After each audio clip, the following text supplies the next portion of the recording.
Assalamualaikum warahmatullahi wabarakatuh. Selamat malam teman-teman. Kenalin nama gua Dava dan teman gua Erlin. Ya tetangga gua juga sih. Iya. Dan gua di sini mau ngenalin podcast gua yang namanya podcast minimalis. Apa sih podcast minimalis? Ya dibilang podcast minimalis ya tempatnya minimalis dan juga peralatan kita buat podcast juga ya bermodalkan cuma satu HP ya.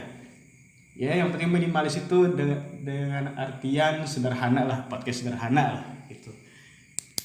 Nah di sini gua sama teman gua mau ngebahas tentang Suatu penyakit mental yang dinamakan skizofrenia. Ya. Gua mau jelasin sedikit Boleh. intermezzo tentang apa itu skizofrenia. Ya di sini gua gak sembarangan gua ucap sih ya. Gue ini dari sumbernya dari apa? Dari website Dr. Halodoc. Dari Dr. Budianto, Mars.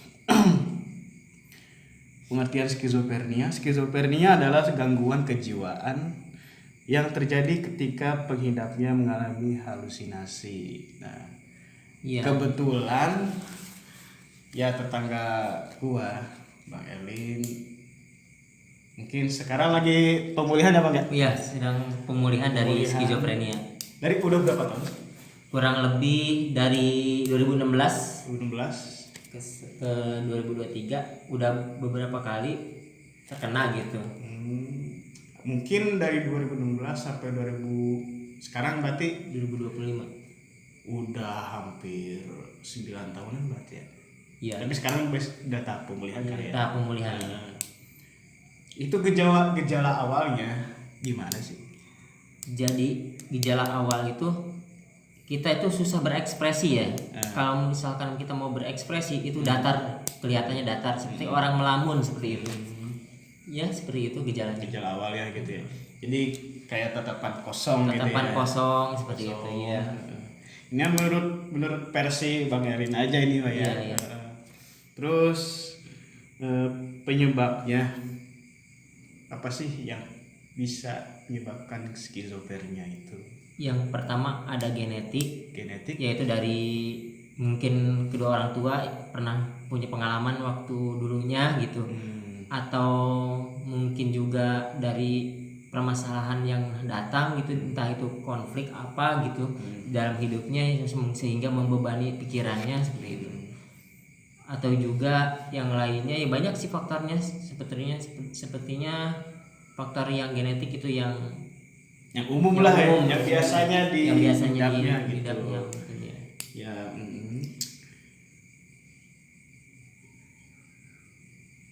Faktor genetik sih ya sih emang umum sih ya.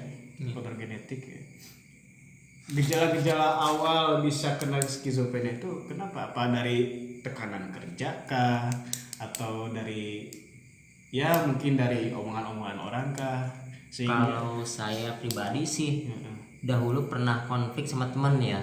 Konflik sama teman akhirnya saya itu scary gitu, merasa ketakutan tanpa ada sebab yang jelas gitu.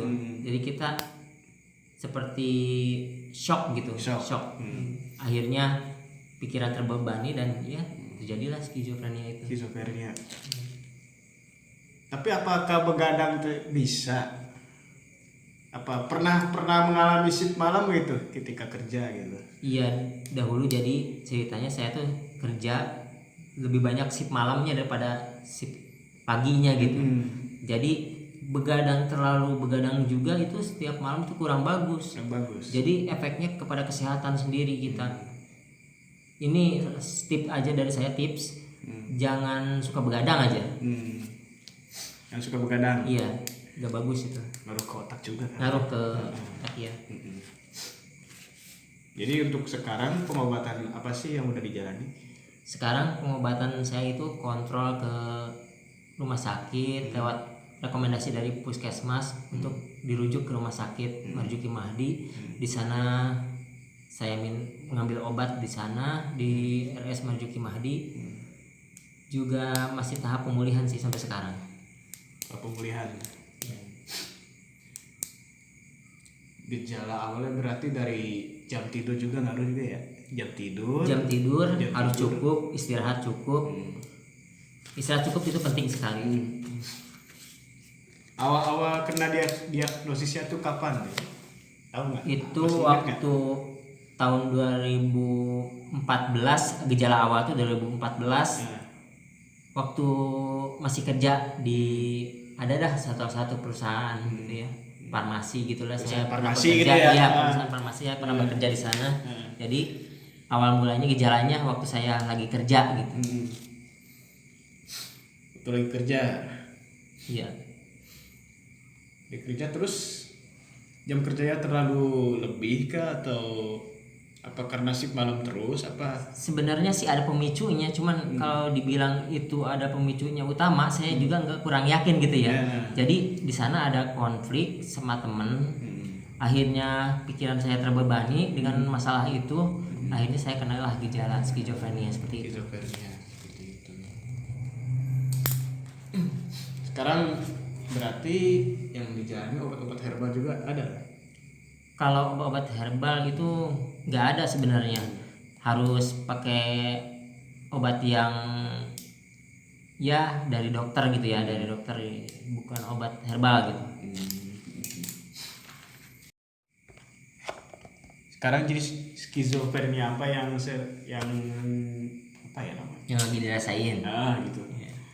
Kalau dalam tahap pemulihan sih nggak ada halusinasi kayak waktu sakit ya. Jadi kalau misalkan lagi kita rajin minum obat, kita teratur minum obat, halusinasi itu udah gak ada. Udah gak ada. Hilang dengan sendirinya. Dengan sendirinya. Tapi kalau misalnya lagi halusinasi, jangan tanya. Ceritanya. Ceritanya sangat banyak. Banyak ya.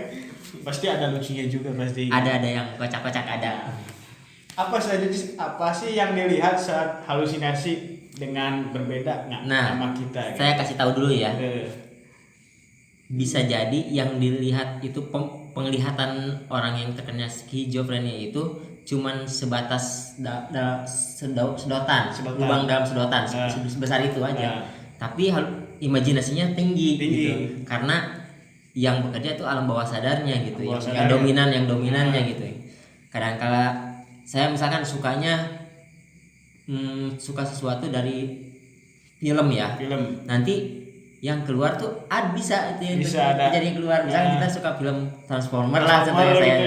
Nanti jadi halusinasinya tentang Transformer gitu ya. Kalau kita sukanya tentang marah-marah, kita sukanya temperamental orangnya, nanti yang keluar bisa jadi juga temperamen. Marah-marah gitu, reaksinya marah-marah. Itu sih berdasarkan pengalaman saya sendiri ya. Mungkin dari menurut orang lain kita ngelihat Bang Erin mungkin ya kalau sedang halusinasi lihat robot gitu ya. Mungkin kayak tebak-tebakan gitu ya mungkin ya. Iya. Misalkan Sentinel tiba-tiba ada di Bogor gitu kan ya. Kan kacau ya. Kacau semua. Memang skizofrenia itu ada kekacauan di olah pikirnya gitu. Nah, satu lagi deh. Pesan buat teman-teman yang sedang menjalani pengobatan skizofrenia, apa sih pesan buat Bang Erin buat ke teman-teman? Buat teman-teman yang lagi mengidap skizofrenia harus bersabar. Dan jangan lupa untuk melaksanakan sholat 5 waktu. Yang paling penting itu benteng pertahanan ya, supaya kita bisa bersabar dengan penyakit yang sedang kita derita gitu. Tapi juga kita tanpa menderita gitu. Kita derita tapi kita tidak menderita seperti itu. Dengan kita sholat bisa terjagalah gitu, bisa kontrol kita. Itu dengan kita ibadah. Ya, hati pun tenang gitu ya. Ya buat teman-teman juga, buat teman-teman yang mungkin sekarang lagi pengobatan mengidap skizofrenia ya, mudah-mudahan kita doakan ya segera sembuh, mudah-mudahan ya pulih bisa menguasai pikiran sendiri, bisa lebih tenang jiwanya gitu. Jangan terlalu terkontrol ya gitu ya. Ya mungkin singkat saja dari podcast gua pada malam hari ini ya, mungkin saya dan Bang Elin mau pamit undur diri. Ya mohon maaf apabila ada Mohon maaf kesalahan apabila kata ada ya. kesalahan. Ya mungkin ya namanya juga kita juga ya baru awal-awal debut lah. Debut podcast, mungkin ada sedikit kagok atau ya mungkin ada rada ya kagok lah, mungkin sedikit segitu aja. Ya mungkin kita tutup aja pada malam hari ini ya tentang skizofrenia. Mudah-mudahan kita doain teman-teman bisa lekas sembuh kembali ya. Amin ya. Amin ya. Amin. Ya kita tutup. Wabillahi taufik wa hidayah. Wassalamualaikum warahmatullahi wabarakatuh.